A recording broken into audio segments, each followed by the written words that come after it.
محاولة اعتداء تعرضت لها اليوم في بروكسل من طرف 3 بلطجية جزائريين يتكلموا باللهجة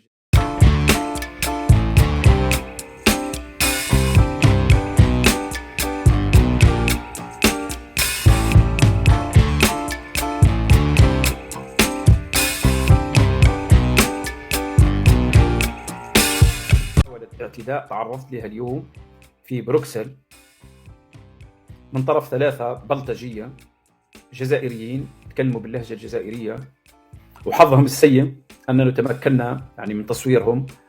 أيضا حاولوا اقتحام علي الفندق، أحد الفنادق كنت مر أمامه، اضطريت أني أدخل إلى الفندق لأنه فيهم واحد على ما يبدو حامل سكين تحته، وكان معي مرافق. راح نحكي لكم القصة كيف حدثت دقائق فقط.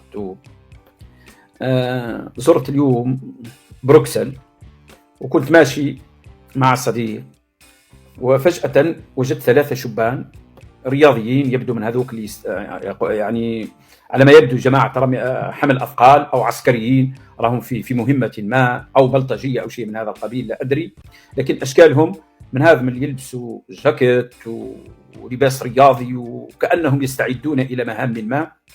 أنا جاي مر عليهم، حتى واحد وقفني قال لي: أنت أنور مالك؟ قلت له: شو دخلك أنت؟ أنا أنور مالك أو من أكون؟ قال لي: لا، أنت أنور مالك. قلت له: مالك وماذا تريد؟ قال لي: ليش تتسبوا في الجزائر وتتطاولوا على الجزائر؟ قلت له: فين تطاولنا على الجزائر؟ قلت له: أنا ما أتطاول على الجزائر. قال لي: لا، تتكلم على تبون وشنقريحة، وتتكلم على الجيش الوطني الشعبي السليل، جيش التحرير ومش عارف واش، ونحن أحفاد الشهداء وأبناء الشهداء. قلت له: حتى أنا ابن مجاهد وعائلة مجاهدة، وأيضا حفيد شهيد وما إلى ذلك.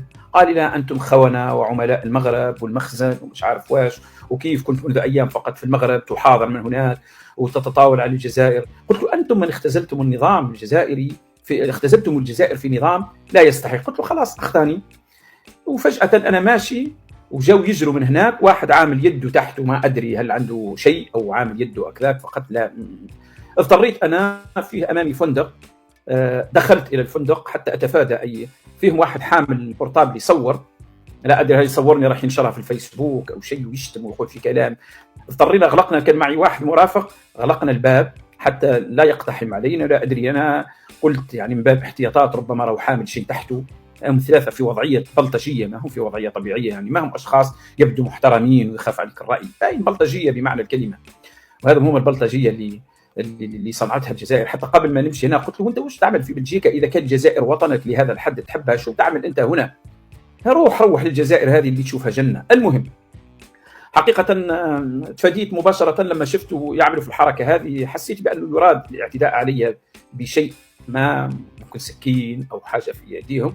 اضطريت أنه في فندق بجنبي، دخلت إلى الفندق ومعي مرافق كان مسك هذا الباب اللي يدور تبع الفندق حتى ما يخليهم يدخلوا، وكان حامل أحدهم يصور فيها وهو يشتم، كأنه يريد أنني أشتم. طبعا أنا لا أشتم أي كان حتى في موقع مثل هذا. أحمد الله أنه حميت، لأنه للأمانة هذا أشخاص مفتولي العضلات، لو تمكنوا مني ممكن أدخلوني هذه الليلة المستشفى. حظهم السيء أنه كاميرات الفندق صورتهم، وصورت حتى المشهد برا، كيف بدأوا معي وكيف حاولوا يقتحموا علي الفندق اللي موجود. أنا لا أريد أن أتحدث على هذه الحادثة بالضبط. نظام، أعطوني نظام حافظ على بلد يعتمد على هذه البلطجية. ربما هذم حتى النظام ما قال لهم، أنا لا أدري هل يعملوا لطرف جهة، ما عندي عليهم معلومات ولا أعرف عليهم شيء، لكن حتمشي الأمور إلى الشرطة وحيأتي أمورهم، وصورهم والفيديوهات تبع الفندق موجودة.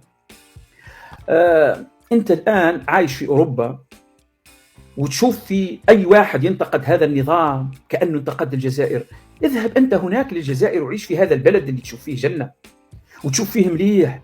إذا كلمني على الشهداء، جاء كلمني قال لي: أنتم تخونون الشهداء. من خان الشهداء؟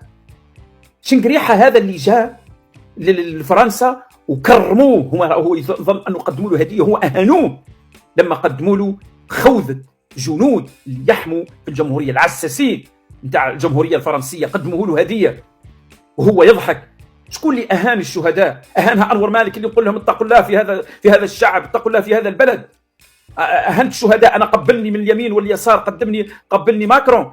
ألم يقبل ماكرون بعدما أهان الدولة الجزائرية وهان تاريخها وهان ثورتها، وبعد ذلك يروح يبوس في تبون في شرم الشيخ؟ شكون اللي أهان الشهداء؟ الشهداء أهنتهم أنا. يجيبوا جماجم نتاع لصوص وحركة وبينهم شهداء ويجيبوا يديروا لهم تلك الاحتفالات وما خبروا الجزائريين، حتى خبرتهم فرنسا وخبروهم الآخرين. شكون اللي أهان الشهداء؟ شكون اللي أهان الشهداء؟ هذه بلد تعتمد على اللصوص والحرامية والبلطجية، تحرض في ناس. هذا من الأشخاص. الآن الأمور ستأخذ مجراها القضاء. إذا كانوا مقيمين هنا سيدفعوا الثمن، لأن الفيديوهات موجودة، ما عنده ما ينكر. الكلام الفاحش، الكلام اللي قالوا كله موثق. وأنا أتمنى منهم أن ينشروا الفيديو اللي صوروا، انشروه إذا كان يشوفوا فيه، انشروا الفيديو اللي صوروه بالموبايل تبع، زيدوا انشروهم وثقوا لنا. يعني هذا تروح أنت تتعرض حياتك لخطر من أجل دفاع عن شنقريحة اللي ابنته راهي في الأمريكان ولا وين، وولده راهو في باريس يستمتع على حساب الدولة الجزائرية، وهذا راهو مشرد هون، مجرد بلطجي ممكن راه يعيش على المساعدات، وممكن راهو حراك ما يقدرش يمشي البلد، الله أعلم مصيره. أذكر في هذا السياق مرة أنا داخل سوق، حتى شاب واقف مع واحد، حتى قالوا لما إذا التقيت أنور مالك أكسر له أسنانه. كلمته قلت له لماذا؟ أنا كنت عامل كمامة وعامل القبعة. قلت له كيف هذا تكسر له أسنانه؟ وش دير لك؟ قال لي راهو طلع في التلفزيون يقول بأنني أطلب الاحتلال الفرنسي بالعودة لاحتلال الجزائر. قلت له سمعت أنت؟ قال لي لا. قال لي كتبوها في الفيسبوك. بعد قال لي أنت شو دخل؟ قلت له أنا أنور مالك. لا، قبل ما يقول لي هذا قال لي ولكنه عميل فرنسا. بعدين قال لي شو دخلك أنت؟ قلت له أنا حيت له، قلت له أنا أنور مالك. شاف قال لي والله أنور مالك. قلت له خلاص كسر لي أسناني وأنا عميل فرنسا، ربما راهم معايا لهنا. قلت له واضح عليك حراك. قال لي إيه حراك؟ قلت له واش رايك الآن نعمل لك مشكلة وتصبح مرحلين؟ صار يقول لي لا والله أخي أنا أتكلم فقط وكذا وكذا. بعدين أخذته إلى مكان وجلسنا نشرب شاي وقهوة. قلت له يا رجل أنت ما الذي أنت حراك هنا، عايش مأساة، ظروفك يعلم بها غير ربي سبحانه، وأنت وصلت بك الأمور أنك تتعرض حياتك للخطر من أجل ماذا؟ هذا النظام راح يفكر فيك. غدوة تدخلوك الحبس، اعتديت علي ولا صرت تدخلوك الحبس، راح يعملوا لك محامي، راح يبحثوا عليك، راح يساعدوا لك والديك، ما يفعلوا لك شيء. أنا أراني دافع عليك يا ابن الحلال. لو كان أنت لقيت حقوقك في البلاد ما جيت حراق لهنا تتسكع، ما عندك حتى في انتباه. ونفس الأمر لهؤلاء الشباب هذا البلطجية اللي واضح بأنهم ما لا أدري، يا عسكريين هنا في مهمة لا أدري، لا حتى لا أستطيع أن أجزم بشيء لأنه ما عندي معلومة سوى أنني ماشي وجدتهم حاولوا يعتدوا عليه، حتى اضطريت أني دخلت إلى فندق لأنه فيهم اللي يبدو أنه حامل سكين أو شيء تحته. والحمد لله لما تحرك هذاك الفندق قلت له أطلب الشرطة، راح غادروا لما شافوا الوضع فيه. فقلت لما سمعني قلت تبع الفندق الريسبشن مباشرة أمام البوابة، فقلت له أطلب لي الشرطة، فراحوا. يعني سبحان الله، هذه دولة